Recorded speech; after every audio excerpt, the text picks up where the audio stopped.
Welcome tonight to our TMBT Media podcast. We're blessed today to have one of our captains, one of our leaders of our TMBT pros. PJ Austin is here with us. He's currently in Cleveland, Ohio.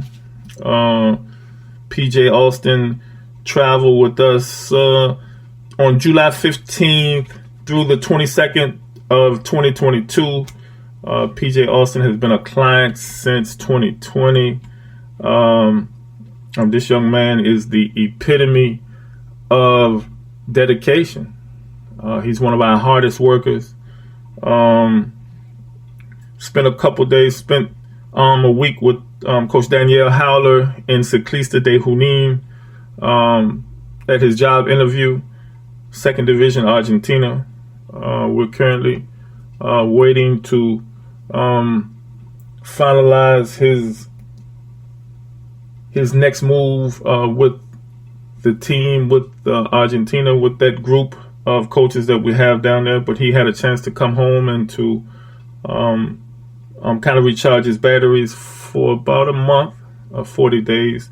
PJ Austin is one of the young men that when I think about how a trip is supposed to be taken to Argentina, he blazed right through the security, the aduana, no problem.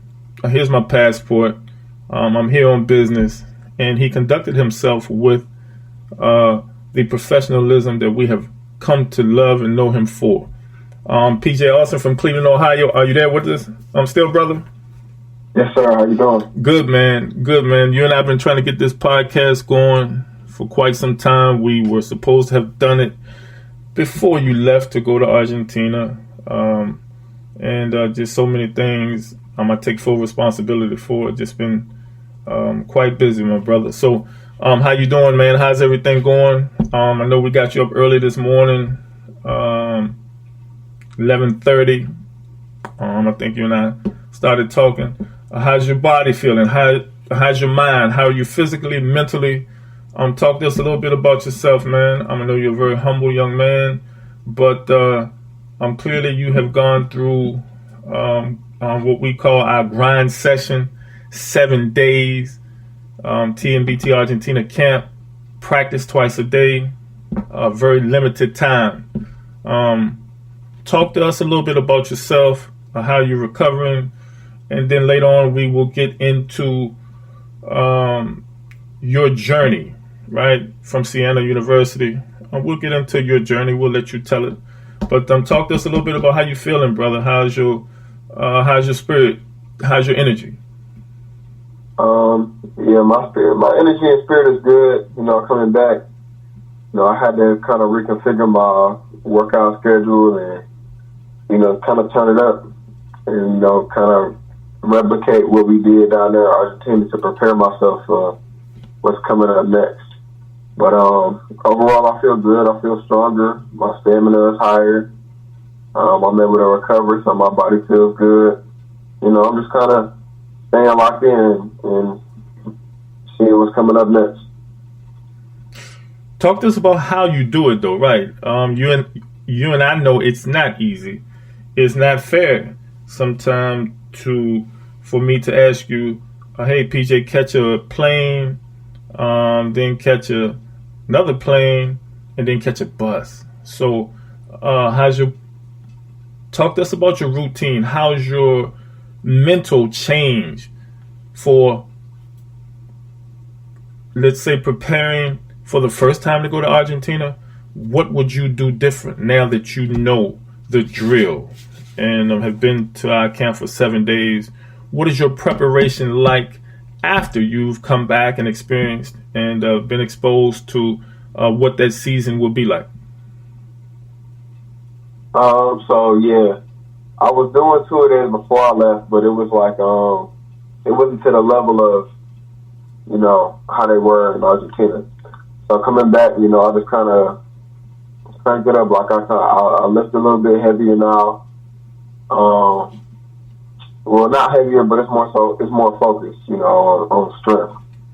And about my basketball on court workouts involve a little bit more stamina now.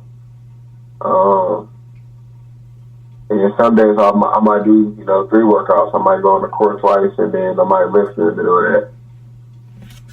And then recover in that same day, It's just different. And I had to kick it up a notch to prepare myself for 8-month, 9-month season when I used to training like that. Yes, sir. Yes, sir.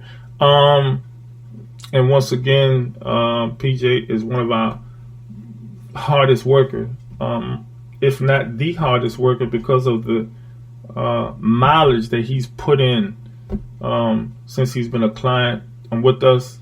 PJ has driven from Cleveland, Ohio to Richmond, Virginia for our RVA camp, TMBT Pro RVA camp in 2021. The next month, he caught a plane from Cleveland to Florida to attend our TMBT Miami camp, and he just returned from our TMBT Argentina camp in Junín, Buenos Aires. So when we talk about dedication, this young man has been the epitome of what we seek in a client, but also in a dedicated young man. I don't care the color of the person, dedication has no color. And I hate to hear people say that us as African American men, we can't dedicate ourselves to something, because I don't believe that.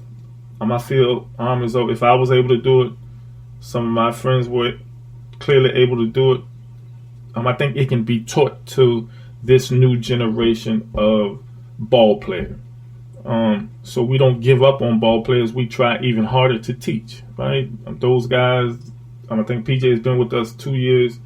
Those guys that are willing to learn and follow the process that we have in place, our results are documented. We were able to get 10 contracts signed during the year of 2019 and before the pandemic. So the blueprint works, of course, we know this.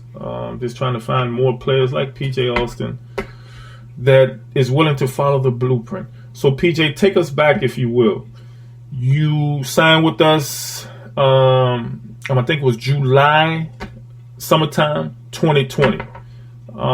Talk to me a little bit about that process and where you were, and take us back with you through the journey. And we want you to go back and talk about your journey from Siena University to training camp in Argentina, if you will.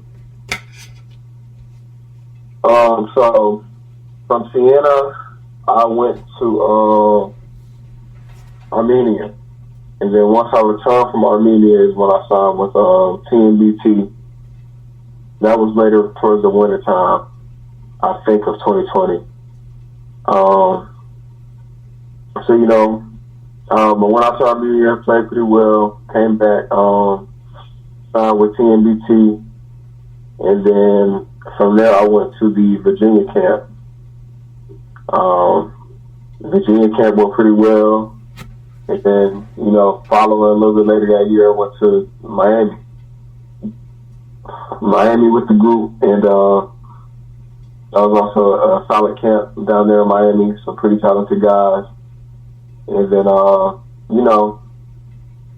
in between those times, I'm continuing to work out, kind of see what guys are doing, see what they got in their game, and trying to add it to mine. And then from Miami, we waited a little while, and then now I finally made this Argentina trip, where hopefully, we can get something going. And it was a good experience being able to work with coach and just see a different way of life, find some new experiences, and learn some new things from a different area of basketball. But it's been a long journey, just kind of staying locked in, staying focused, continuing to work out, continuing to just focus on the goal. Yeah. Yeah. Yes. Very simple. PJ Austin. Now you and I know it's simple, but what did you think when you before you came aboard? What kept you going? Did you think that it would happen, that you would get with the family that we like to call ourselves family? Did you think that it was possible to get with the family like this one and follow the blueprint and go step by step instead of jumping straight to Argentina? I'm sure you're able to see the method to my madness, right? So I don't think it would have been fair to just send you straight to Argentina without you coming to camp and learning the sets from the legendary Coach Bo Jones. Shout out Coach Bo Jones, our TMBT head coach, who put PJ Austin and Omar Briggs and these guys in position mentally to what to be ready for. Talk about Coach Bo Jones, if you will, being that we're talking about him and his preparation, what you learned from him during the Virginia camp and then during the Miami camp. How did those sessions help you get ready for your job interview in Argentina? I thought they were pretty beneficial. Coach Bo, he knows the game. So, not only does he know the game, he open up to answer your questions and, sit down and talk and give you some advice. So it was real beneficial to talk with an experienced coach, somebody who's been overseas, somebody who knows the game and different sets and offenses and systems from different parts of the world.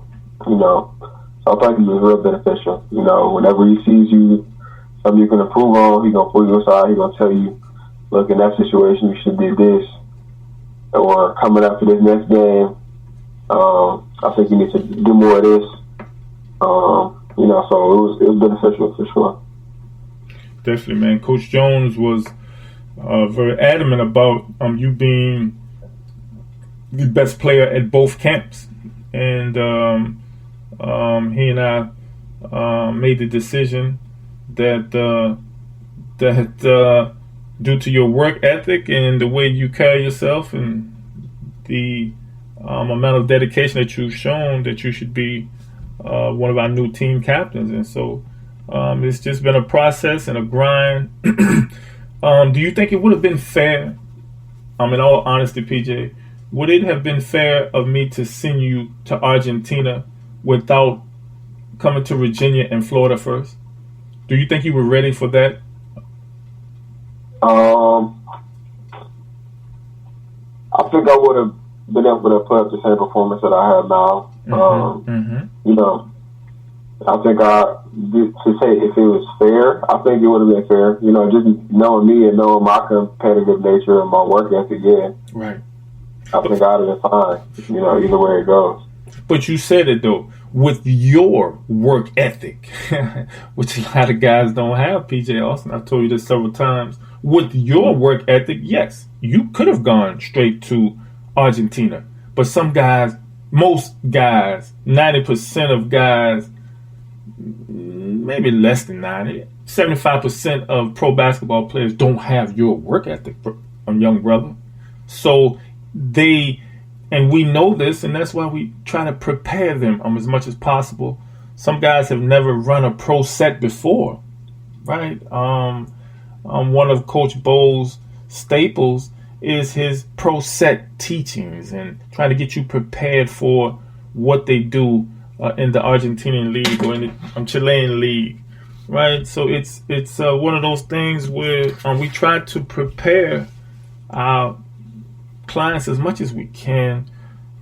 Some of those guys, I heard you speak of, I asked you, I says, PJ, where do you normally play in the summertime? And you gave me the name, the AmPro, in Cleveland, Ohio, the summer league, the big time summer league in Cleveland, Ohio. Talk about some of your friends and what you guys do to stay ready from that AmPro summer league in Cleveland, Ohio. PJ Austin. So we got a pretty big summer league up here where it's a lot of professionals, a lot of overseas guys. You know, a lot of times we'll get some guys that play in the G League, Summer League, some NBA prospects come through.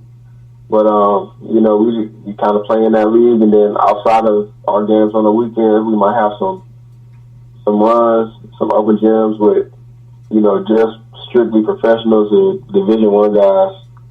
And, you know, it's good work. It's good to have some high-level people around you that kind of keep you going, keep you pushing. Most definitely. You and I talk about that all the time, and I always tell you that I personally want to surround you with other pros, with other TMBT family. Unfortunately, you are the only client that we have in Ohio, but it doesn't matter whether or not they're part of our TMBT family, just as long as they're pro-minded basketball players your age, right? And so I think that's very important. I know I mentioned a lot that you play in the Pro-Am, the Summer League, but you mostly do most of your training solo. Talk a little bit about that. That's old school, brother. Back in my day, they didn't have trainers. I like that. I think I can get more done by myself because I already know what I need to work on. I don't need nobody to help me because I'm the one that's been overseas and played and knows next summer what I didn't have last summer. So I really don't need a trainer. Talk to me a little bit about your solo dolo mindset that you train by yourself and you go to war by yourself. Yeah, so I haven't had a trainer in a couple years. You know, preparing for this experience, I've just kind of been working on my own game. You know, like you said, I know my weaknesses, I know my strengths. Although I'm not against having a trainer, I just feel like they got to be the right trainer at our level of experience, you know. But, yeah, so I've just been training by myself. You know, I kind of watch film by myself, and just from playing, you know, in the Summer League and the open gyms, I know what I need to work on. So I just kind of focus on those as weeks go by. And, you know, I'm able to map out my own game plan going into each workout. And I can kind of focus on what I want to focus on rather than having somebody else telling me, you know, something that I might already be, work on this that I might already be good at, you know. You know, I could just kind of map out when I want to when I want to work on my weaknesses, when I want to work on my strengths. You know, I train kids too, so I got some experience training in general. I train all the way up to other professionals. Mm-hmm. So I'll go. I have no problem with going to a trainer. I just feel like they got to be, you know, if I'm a professional basketball player, you got to be a professional level trainer. There's no sense in me going to work out with a high school trainer if I'm a professional. So that's kind of how I feel about the situation. But I feel like it's been beneficial over the past couple of years, just being able to lock in and focus on myself without having anybody else kind of guide my workouts. Got you, man. That's great minds think alike, brother. Let's talk about your trip to Argentina. Before we go into that, we'll get you to shout out your social media handles so that people that are listening to the interview, we want them to kind of go and follow you and to listen to your words and follow your pages. We'll get you to shout out any social media handles that you currently have. I'm mainly on Instagram right now. My Instagram is at PJAustin3. That's the letter P as in Paul, J, AUSTIN, and number 3. Okay. Keep going. If you have something else you want to throw out there, keep going. That's pretty much it. I just use Instagram. That's my main form of social media. I have a Twitter, but I haven't been on Twitter in a while. My Twitter is the same thing, P as in Paul, J, Austin 24 on Twitter. Right. Those are my two that I use. Good. And anyone that has any questions for PJ, feel free to contact us here. I'm at the company. The email is milton.bell@miltonbellbasketball.com. Cell phone number, area code 702-908-1501.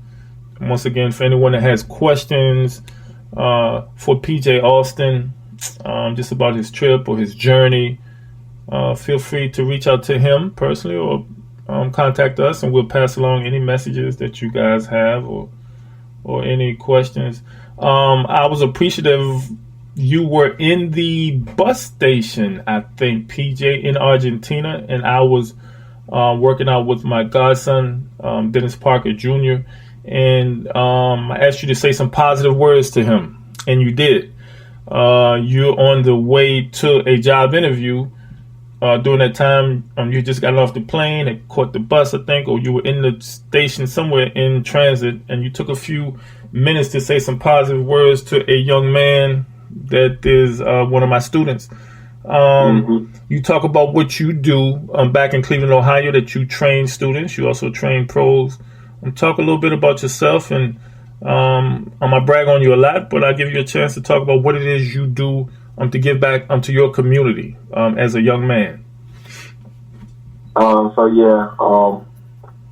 been training and coaching since I was in college, since I was a junior in college. But I've been really heavy in it this past 1 or 2 years. So I played AAU, 8th grade, during the spring seasons. And then throughout the whole year, I train. I have my individual clients. I have my group sessions with my clients. I have a wide range of kids that I train from 3rd grade all the way up to, like I said, up through college and professional. And, it's something I enjoy. It's something that I would like to do after I'm done playing basketball. It's the closest thing to playing basketball, in my opinion, is just being able to train and teach kids what I learned, not even just on the court, but how to conduct yourself off the court, how to go to college, how to act on a college visit, how to go to professional, how to go about finding an agent, how to go about trying out for a team, just being able to pass on the things that I was taught, I think is real powerful, especially, to our young black men in the inner city, because it's a lot of things that they don't know, and a lot of things that they don't know that they don't know. So, I take, pretty great pride in being able to be a staple in the community and being able to educate and just help our next generation, pretty much. Hey, brother, it's we're very proud of you for what you're doing, or what you've been doing, and what you're trying to do. I get what you're trying to do, and it took me until once I finished playing basketball to start coaching kids. I wish I had started doing it while I was in college, right? So I wish I had started and just continued on. I wish I had started in high school, to be honest. I wish I had started in high school coaching, like you said, 3rd graders, right? To give back. They look up to you, man, because you're doing it currently, and they just need the love and love the love, man. So I'm sure it's not hard for me to figure out why you're blessed in your life, because you clearly give back to kids, and I'm under the impression that those that help kids are blessed people. So let's get into it. Let's talk about your trip from you leave Cleveland.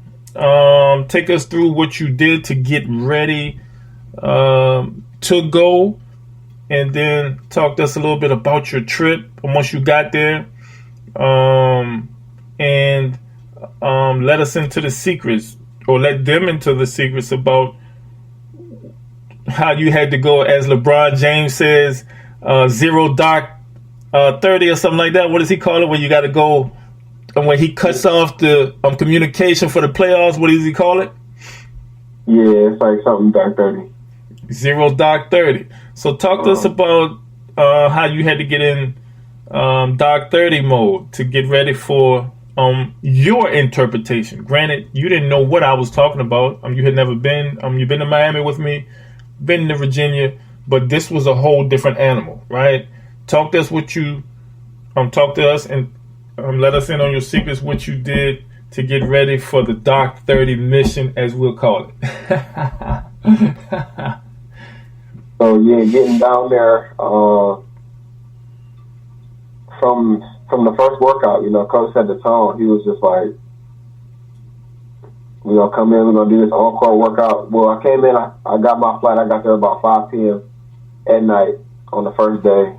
We didn't do nothing that night. The next day, let me think. Yeah, next day I think we just had one workout, and it was in the evening time. We worked out for about an hour and a half, and it was just like all scoring, 3-level scoring, layups, mid-range, 3-point. But the difference from working on the U.S. to there, it's kind of like you just rebound for yourself. So that's why I said I incorporate a lot of stamina in my on-court workouts now.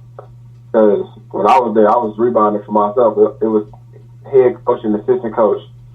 And, the assistant coach was kind of helping rebound every now and then, but they were trying to see like how far I could go, how hard I can go, stamina-wise. That first workout with my butt, like, 'cause in the U.S. we got the gun, the shooting gun. We don't got to really rebound for ourselves like that, or we go with somebody else, they rebound the forwards. We're not really running around all like that. But yeah, that was a lot of one dribble pull-ups, a lot of just change direction, get to the hoop, catch and shoot threes. Towards the end, we did some step back work, just getting into different shots. And as the week went on, we incorporated some group sessions with some other pros and some other amateurs. We did a couple weight room sessions throughout the week. And in the morning time, those would be our skill sessions, and then we'll play at night. And then, it was kind of a different variation. We had a stress test about halfway through the week, but it was just kind of testing what my bench press was, what my box squat was, how many pull-ups I can do. We did a whole little circuit for about 6 or 7 sets, just adding weight on with each workout to see how much I could lift. Then the next day I would come back for another weight room session. It would be like plyometrics. Not really much heavy lifting, but, just working on muscle endurance and maintaining the strength. And let me see, we did a couple of solo workouts with just me and coach.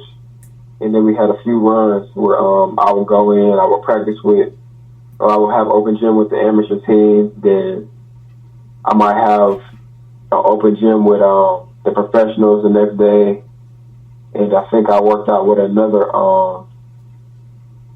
team on my last day there. That was a real like legit practice for about 2 hours. We were just doing a variation of 2-on-1 fast break, 3-on-2, 5-on-5, different drills like 5-on-5, just going back up and down, playing, getting a lot of actions in, learning different sets offensively, and just seeing how they play, the different style of play over in Argentina.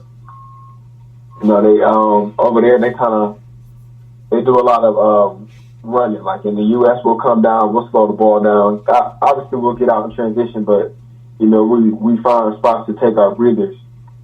Over there, it seems like you're running up and down for about 5 minutes straight, like just going. Even if they do make a shot, you're taking it out, you're going. You're trying to find the best shot, attacking the rim. Defensively, it seems like they got a lot more stamina from my experience, from what I see.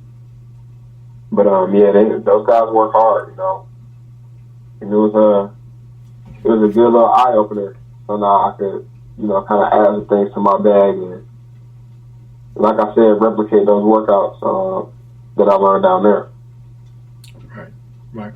talk to us a little bit about the stress test. Guys here don't. Some guys, you never get put to a professional basketball stress test, right? And talk to us a little bit about. That's something that we do at every camp that we have, because the coaches want to know what our strength level is like, upper body and lower body, and that's something that we're not used to, right? And there's really is no way to prepare for it unless you've done it, right? Unless you've traveled to Argentina and done a stress test with the second division team and see how seriously they take those analytics, right? Because basketball is about analytics nowadays. What did you get from the stress test? What did you think about it? I thought it was a good way to test strength. So what we did, I came in, I ran for about 5 minutes, and then we got straight to it. We started out with bench press, and I would start out with the bar. He said rep out 10, so I rep 10. We go to pull-ups, I rep 10 pull-ups, and then we went to box squat with the bar as well. He said do 10. And then every time they would add a plate. So I think the first plate they added on was like 10, they use kilograms over there, so it's like 10 kilograms. And then do 10. Boom, I rep out 10 and bench. I do another 10 pull-ups and put a 10 on for box squat. And then you just keep adding plates on every time. You do enough same few workouts every time. You just add in plates. So, like I said, it's in kilograms. I don't know exactly how much I ended on, but I know we went through about 7 sets. And just adding on weight. He would say rep 10, and then once we got to about the third set, I think he said rep 8. You know, the more weight you put on, the less reps you do.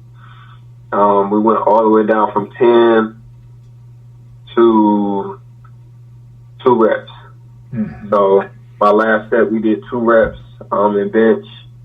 I think I might have did like 5 pull-ups, and then 2 reps in squat. You know, just adding weight on every time for 7 sets. I think it was 7. It could have been more, because at some point I was just like, man, if I was focused on that weight they was putting on there. But yeah, that was their test. It was bench, pull up, and box squat. That was the test they had for me. What's your interpretation of where basketball is going now with the analytical path that it's taking? What do you think? Even though you're a young guy, back in my day, they didn't have analytics. But what's your interpretation of the new wave of basketball? I'm sure you would look back to when you were in high school. There were no analytics. Correct? In analytics in terms of like stats in the game or like training? Well, the training. Of course, we always had analytics when it came to stats and score, but I'm talking when it comes to training. Very few people, as you see here in the United States, a lot of people are into numbers and the analytical portion of basketball. I would beg to differ that we didn't have it and we turned out okay. I think it can be a great thing to build, right? Because you actually have numbers. You're building. The object is to build the player into this monster, right? Into this Frankenstein. So I don't know if that makes any sense, but the analytical part for me as an older guy, I'm at 51 years old, is different. But it should make guys better because you have numbers to back up you have factual information, which to me makes the theory more concrete, right? Talk to me a little bit about your diet. Talk to us or share with the guys. We asked you before you went, PJ, what do you like to eat? And I think you said chicken, pretty much. I don't think you. What do you normally do for your diet in the United States, and how did you kind of switch your diet up when you got to Argentina? would you see that you like down there that when you go back, you'll be looking forward to eating? Talk to us a little bit about your diet from Cleveland, Ohio to Junín, Buenos Aires. Okay, so yeah, I used to, when I'm in the States, I eat a lot of like chicken, rice balls, and like Alfredo. And that's really all I eat. I'm like a picky eater. So once I find something, I kind of stick to it. And I eat some salads up here too, but Alfredo, and then I was eating like Chipotle, anything I could like make rice balls out of. So when I got down there, I was really sticking with a chicken salad, like a Caesar salad. And every time I go out to eat, I would get that, or I would get the chicken empanadas. And that was pretty much all I ate. I wasn't really trying to test nothing out to make my stomach hurt, even though I had one pizza down there, and it kind of jacked my stomach up. So after that, I was sticking to that salad. Okay. And that's the thing about it, is it sounds like you and I talked every day. I'm asking you what you eat, and so I kind of gave Coach some things to. We like to make sure we're eating healthy. We had some trips in the beginning with some guys. We let guys pick their meal, and some guys just wanted to eat sausages every day, and we're like, no, we got to make some pros. So we had our very own Line Energy Wellness. We tried to prepare a wellness regimen to kind of give them the idea or the ballpark of what we want and what we're trying to stay. We asked the player, hey, what do you want? And then we tried to incorporate it in with the healthy things that we think we need, or that he needs, or they need, and whether it be one player or whether it's 5 to 8 players. We tried to incorporate a healthy routine. PJ Austin, you're playing in the morning, playing at night, eating 3 meals a day. So we try to make sure that you're eating healthy, right? No, as you notice, we don't do bacon and sausage and craziness like that, breakfast pizza and all of that. No, we eat pretty healthy. Talk about my favorite. One of my favorite breakfasts in all of the world is in Argentina. Talk to us a little bit about what you would have in the morning when you first got up. PJ, what was your morning like? Explain to us, take us through your day. So what time would you normally wake up in the morning? I wake up at like 9:30, maybe 10 o'clock, depending on when my workout was. And, for breakfast, they always eat like bread, like croissants and coffee. I don't drink coffee, so I would just eat like, bread or the croissants that they had. And that was it. I had my little snacks. And then when lunch would come around, I would eat, eat that salad. Right. Yeah, that's pretty much it. Simple breakfast for that. Okay, and for lunch, so you would come back from, you would eat your breakfast, you would go to your workout, and then you would come back and eat lunch. What would you normally, what would be a typical PJ Austin lunch in Argentina? Like I said, that chicken Caesar salad, that chicken salad. Okay. I had that for lunch and dinner. Okay. I saw one time you had some, which is one of my favorites, the chicken with the French fries. Man, that's one of my favorites. I forget which picture you took, but talk a little bit about, not being funny, but talk a little bit about the chicken. For me, because I primarily eat chicken, it's steroid free, it's healthier. Talk a little bit about the difference that you were able to detect in the American chicken versus the Argentinian chicken. The chicken, it wasn't really no difference like with the taste or anything. My body felt pretty much the same, but it was good. The food down there was good. I ain't have no complaints. How about those media lunas that I was telling you about that are my favorite? Did you have some of those down there? Those weren't the croissants, were they? Right, the croissants, yeah. Oh, yeah, those were good. I like those. Hey, you like those? Were they straight? Yeah. As the young boys say, they fire.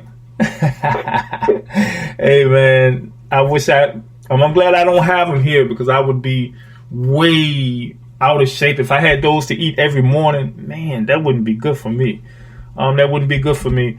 So, so you go to your night workout. You come back home. You have your dinner. What do you normally do between dinner time? Okay, practice is over. Work day is over. You come back. Do you watch TV? Do you talk on the phone? Take us through your nights. Did you call back home, check on your family? You check your stocks? What did you do? Yeah, I was either just kind of chilling, watching some like Netflix or Hulu, or call my people, call them on the phone, and just talk to them. But by the time I got done with a workout, like every night, it was usually like 9, 10, 11 o'clock.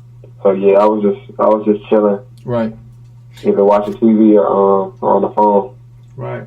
And to talk to me a little bit about the weather, explain to people that have never been down there the difference between, like we always talk about, it's always the opposite of here. So some days I would see you with a hat on. Some days I would see you with shorts on, skull cap on. Some days shorts. I'm explaining the difference in temperature and climate and all that good stuff. Your packing and how you had to take the correct clothes. We tried to prepare you guys always of what to put in your bag. Talk about that a little bit, if you will. Yeah. So while it's summer in the U.S., it's winter down there in Argentina. So during the day, it would be pretty warm. Some days it would be like 60, 65, maybe 70. And then at night, it would get cold down to like the 40s and 30s. So, during the day, I have like shorts on, maybe a sweatshirt or some sweatpants. And then at night, I have like a winter jacket and a hat on just because it was such a big difference throughout the day. And, yeah, that was it. I would just fluctuate and rotate my clothes according to the weather. Right. So I'm so glad that you listened to Coach Bell. You listened to me. I said, PJ, make sure you pack a hat, brother. I know you're from Cleveland, Ohio. You guys get some cold winters, so I assume that you had a hat. How important was that hat to your trip? That single hat that may have cost $10. How important was it to your trip? And how would your trip have been different if you didn't have it? I mean, that's pretty important. I wear a hat when it's cold, and kind of helps with not being sick. Correct. We tell every player to take a hat with them. Some choose not to listen, and they get sick. They either get sick on the bus or they get sick in the hotel. But so I'm just so glad you took a hat with you because we don't have time to be sick because we're on an interview. Our days are limited. We're trying to get an objective accomplished. So something as small as a hat that you had with you, I'm so appreciative that you would listen and follow the few instructions that I try to give you guys that have been overseas before. Like you said, you traveled to Armenia before. You know the difference. You know now the difference. Talk to us a little bit about the difference in basketball in Armenia, where you played last year, and basketball clearly in Argentina, if you will. Your interpretation. So, yeah, Argentina has a higher level of basketball. Just overall, how hard they play, the, skill level. It's just a more intense game down there than it is in Armenia. I feel like Armenia was it's good for a rookie season. But eventually you want to move out of there and go somewhere like Argentina and move up in divisions and, continue to compete and get better. Even though, I'm grateful for my experience over there. Like I said, I want to move up and continue to get better and continue to compete and not just stay in the same spot where I feel like I can dominate. And that's tough, PJ Austin, because everyone wants to be the star. And so when we talk to guys like yourself that have played in Armenia or Mexico or a lower league, right? I'm not bashing any league. All jobs are great, but there's levels to pro basketball. And so some guys don't want to challenge themselves. I heard you say you wanted to take the challenge and go. I wanted to play with the best. I wanted to be the best, so I wanted to go to where the best were. So if you're telling me the best in Argentina, okay, that's where I'm going at. And because I played in Iceland, I played in Switzerland, I played in Dominican Republic, right? I played in Mexico. So once I got to Argentina, there was no need for me to go anywhere else. Not unless it was next door to Chile. After my season ended, then I went next door to Chile or Venezuela or Uruguay. But I played in Argentina. I tried to play every year because it was that fun. Talk to us a little bit about Coach Danielle. What did you learn? I'm Coach Danielle Howler, head coach of Ciclista de Junín, our host team. Talk to me a little bit about him and what you learned from him, and talk about some of the conversations that you guys had. We had a previous conversation here in the United States on conference call, but talk to me a little bit. I remember you guys, him taking you right out to dinner your first night over there. Talk to us a little bit about him and what he taught you and who your interpretation of him is. I think that Coach Danielle he's a good person, good coach. I appreciate, what they did for me down there, just teaching me the game, how they play down there. Trying to help me learn the way of life down there. And, you could tell he's a true coach. He's going to try to teach you the game. I would go over to him, middle of practices or in the middle of some open gyms and kind of just ask him what he sees and what he thinks. He would just kind of let me know without any hesitation. So, I appreciate stuff like that. And, that's a coach I would like to play for in the future. So I just appreciate, being able to, when a coach really teaches and what's the word I'm looking for? Really teaching me just kind of is observing us to each individual player. He can kind of tell my strengths and my weaknesses in each workout, targeting both of them. He would just kind of push me, He wouldn't take it easy on me. He would keep it a buck, keep it a band, and let him know his expectations of me through his workouts. Right. So, Well, that's who he is.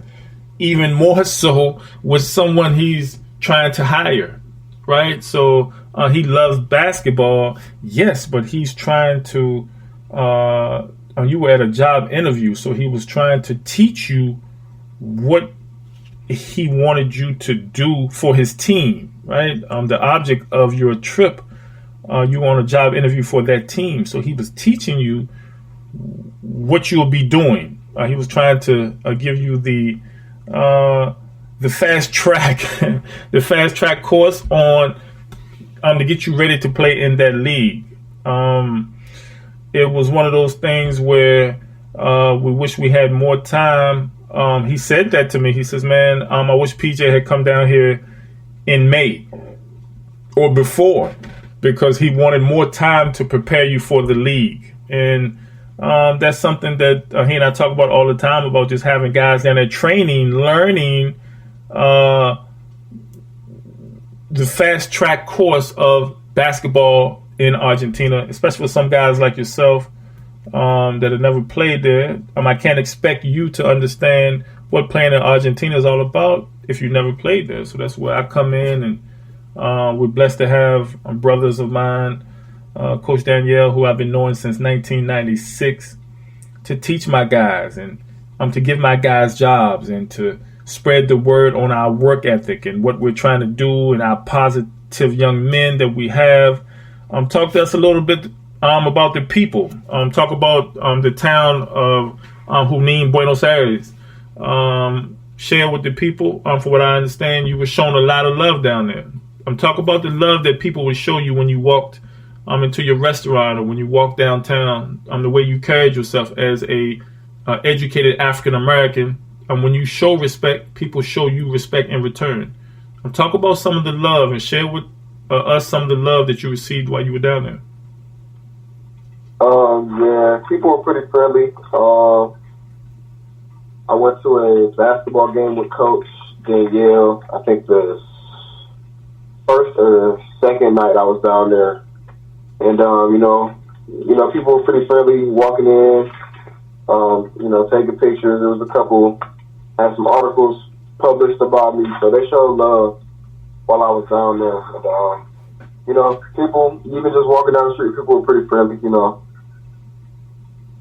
I really don't got any type of anything bad to say about the people in Argentina and Junín. So yeah, they show some love. Right. That's what it's about. That's what we try to do. We try to show love. I'm sure you.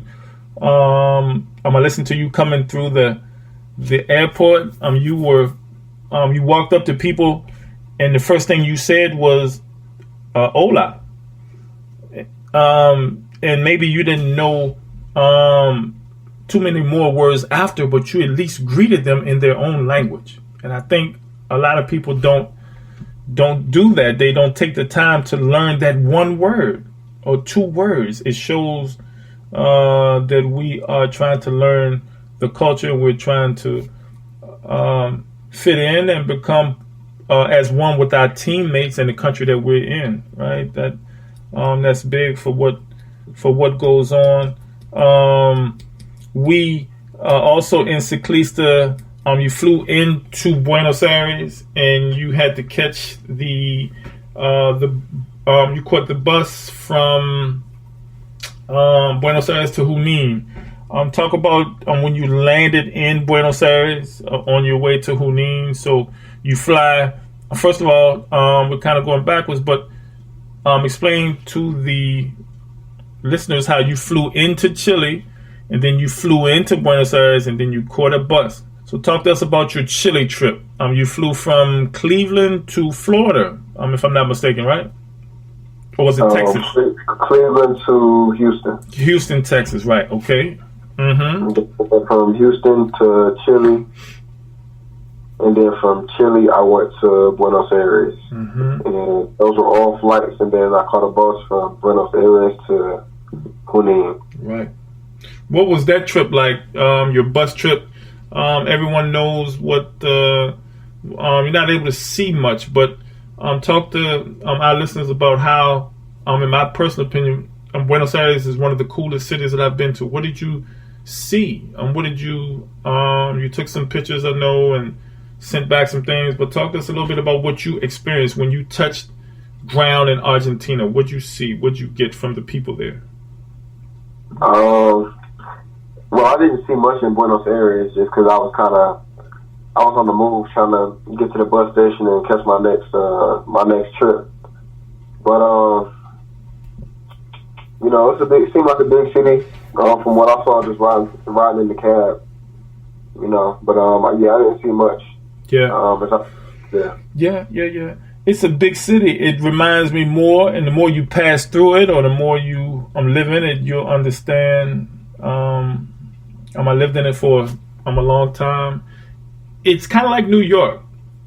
I'm kind of like New York.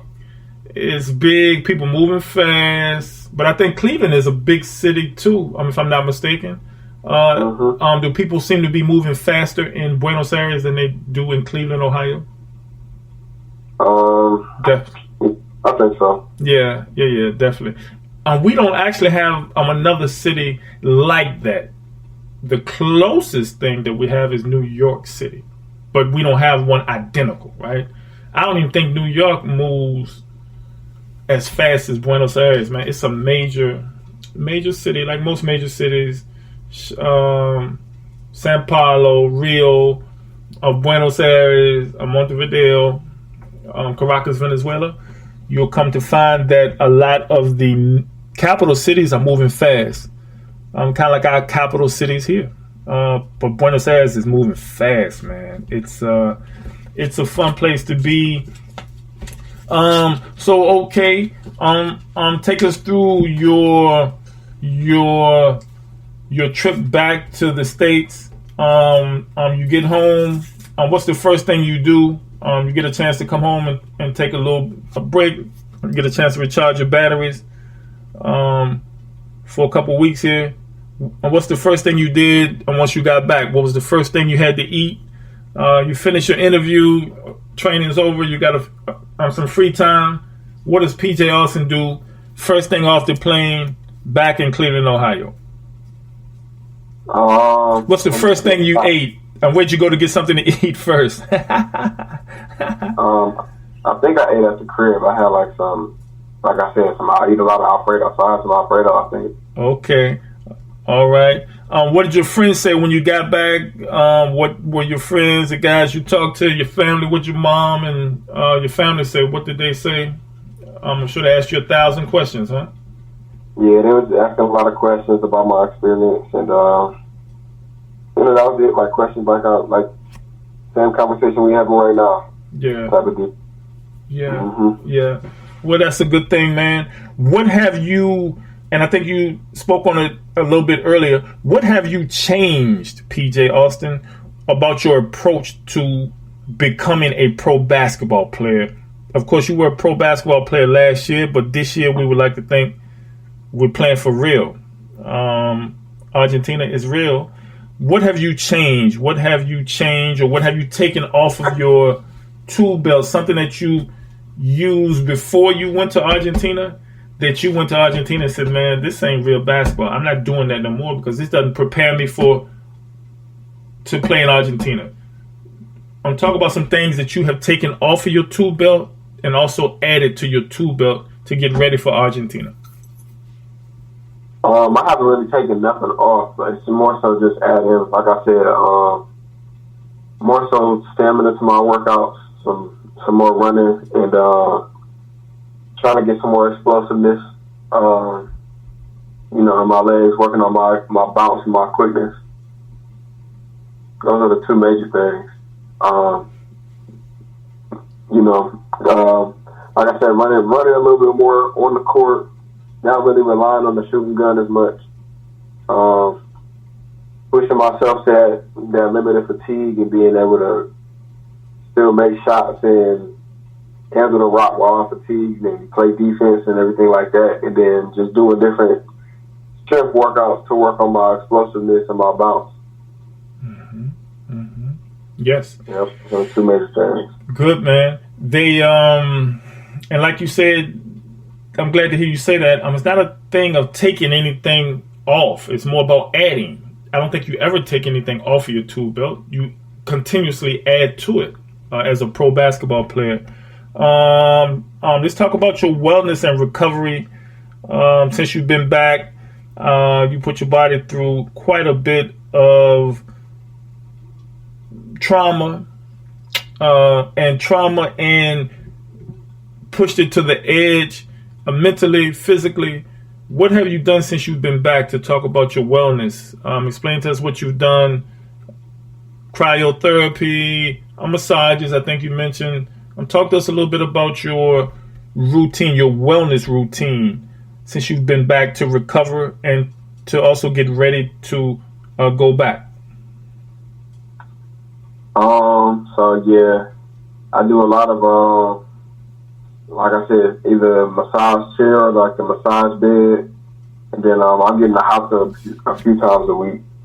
And I stretch every night. Those are my three big ones, stretching, the hot tub, and then the massages.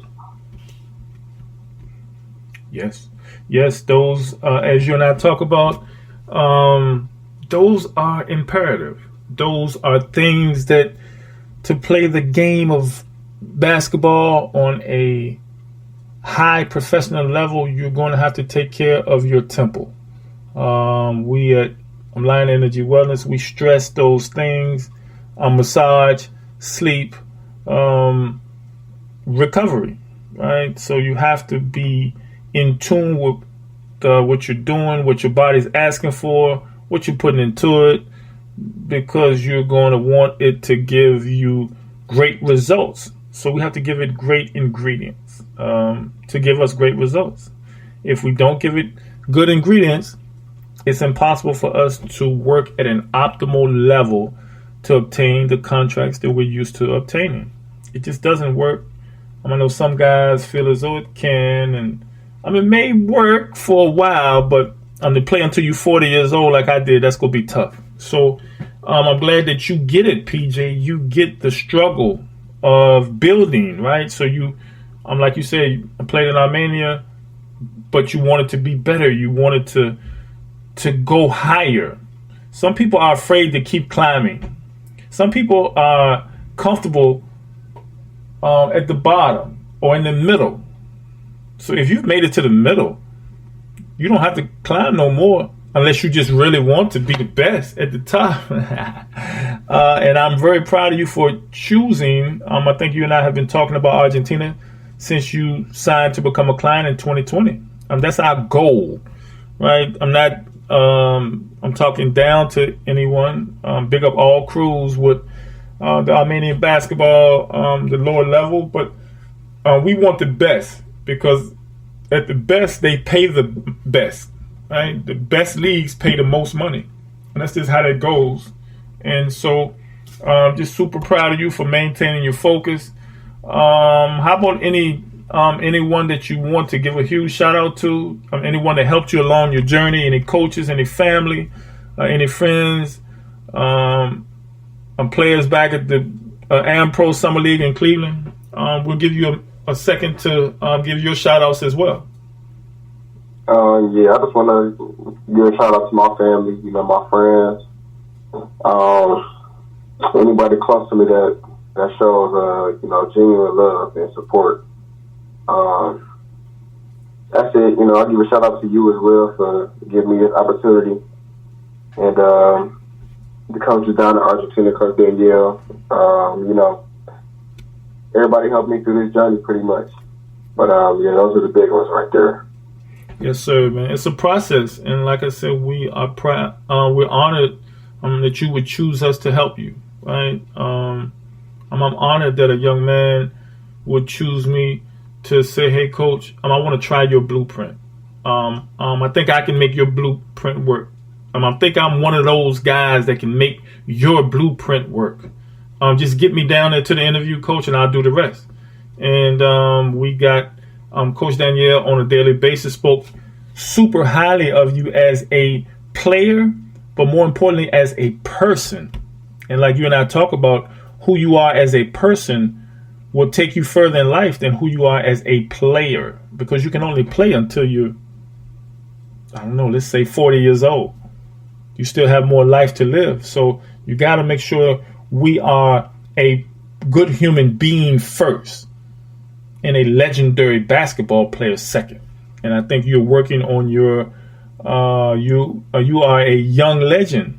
I'm looking where you've come from. You've come from Cleveland, Ohio. You've gone to high school, college, received your education, and now you're a pro basketball player. So you are to be commended. You're helping your community, teaching other kids.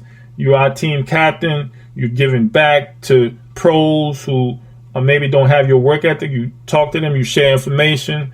So clearly you're doing something right, man. You're doing something right. Once again, before we wrap up, I'll get you to call out your social media handles one more time, and then we'll close on out, brother. Okay, on Instagram is PJ Austin 3. That's the letter P J AUSTIN 3. And Twitter is the same thing, PJ Austin, but 24 at the end. PJ Austin 24. Yes, sir. Yes, sir, PJ Austin. I'm once again very proud of you, man. Appreciate you taking the time. You're a basketball superstar, man. So I appreciate you taking, like I said, I wouldn't keep you long. So we're right at an hour.